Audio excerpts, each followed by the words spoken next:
বন্ধুরা, আজ একটা রেসিপি আপনাদেরকে বানিয়ে দেখাবো, যে হাঁসের ডিম। দুটো হাঁসের ডিম ছিল বাড়িতে, আমি বললাম আজকে একটু রান্না করি। তো প্রথমে আমি জলটা কড়াইয়ে গরম করতে দিয়েছি, আর হাঁসের ডিম দুটো দিয়ে দেবো সেদ্ধ হওয়ার জন্য। একটু লবণ দিয়ে দেবো, সেদ্ধটা ভালো হবে আর খোসাগুলো ভালো ছাড়ানো যাবে। আর একটু জল দিয়ে দেবো।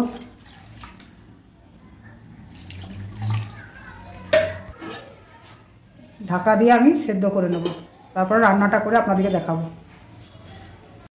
বন্ধুরা, আমার হাঁসের ডিম দুটো সেদ্ধ হয়ে গেছে, আর আমি ছাড়িয়েও নিয়েছি। এবার আমি রান্নাটা করব। কড়াইটা গরম করে নিয়েছি, এবার কড়াইয়ের মধ্যে আমি সরষের তেল দিয়ে দেবো।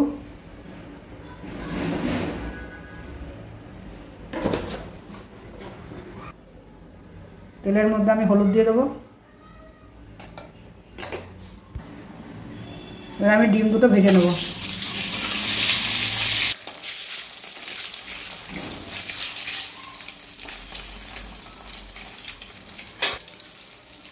ডিমগুলো আমার ভাজা হয়ে গেছে, এবার আমি কড়াই থেকে তুলে নেব।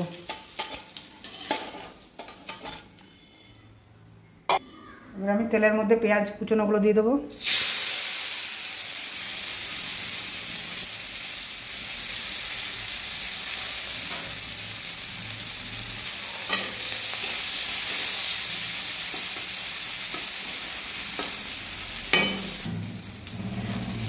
একবার উল্টে নেব।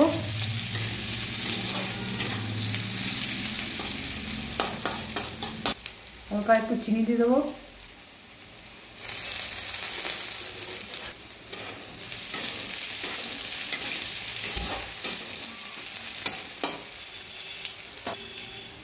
একটা লঙ্কা আমি কেটে হাফ হাফ করে দিয়ে দেবো।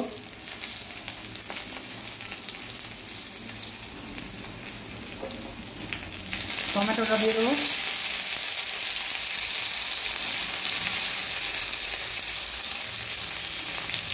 গ্রেট করে রাখা আদাটা দিয়ে দেবো।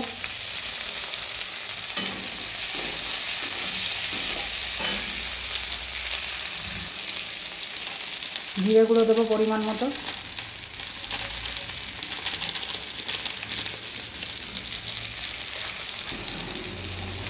একটু মিট মশলা দেবো। যারা গরম মশলা পছন্দ করেন তারা গরম মশলা দিতে পারেন। আমার মিট মশলা দিয়ে ভালো লাগে খেতে, তাই আমি একটু মিট মশলা দিলাম।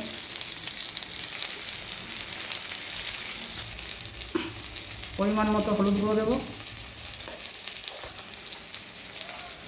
পরিমাণ মতো লবণ দেবো।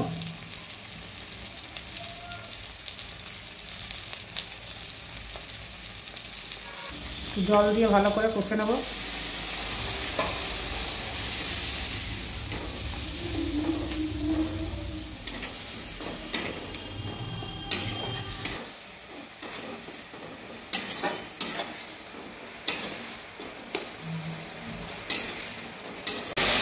মশলাটা আমার বন্ধুরা ভাজা হয়ে গেছে, আমার মশলা থেকে তেল ছেড়ে গেছে। এবার আমি জল দিয়ে দেবো।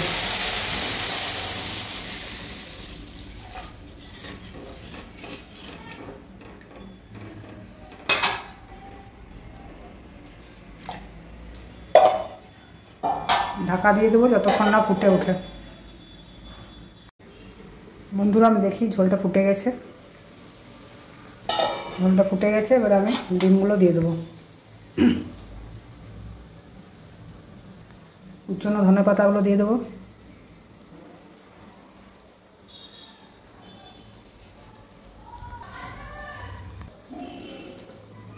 আর একটু রান্নাটা হবে আমার, আমি 5 মিনিটের মধ্যে ফিরে আসছি। বন্ধুরা, আমি এরকমভাবেই নামাবো হাঁসের ডিম কষাটা, কেননা ভাত দিয়ে খেতে একটু সুবিধা হবে। আর যদি রুটি দিয়ে খান তাহলে আর একটু ঝোলটা কমিয়ে নেবেন। এবার কড়াই থেকে নামিয়ে নেব।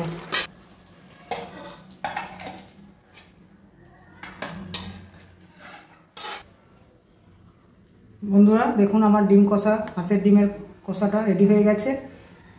যদি এইভাবে হাঁসের ডিম বানান তাহলে দেখবেন খেতে খুব সুন্দর লাগে শীতকালে। বাড়ির লোকও সবাই নাম করবে।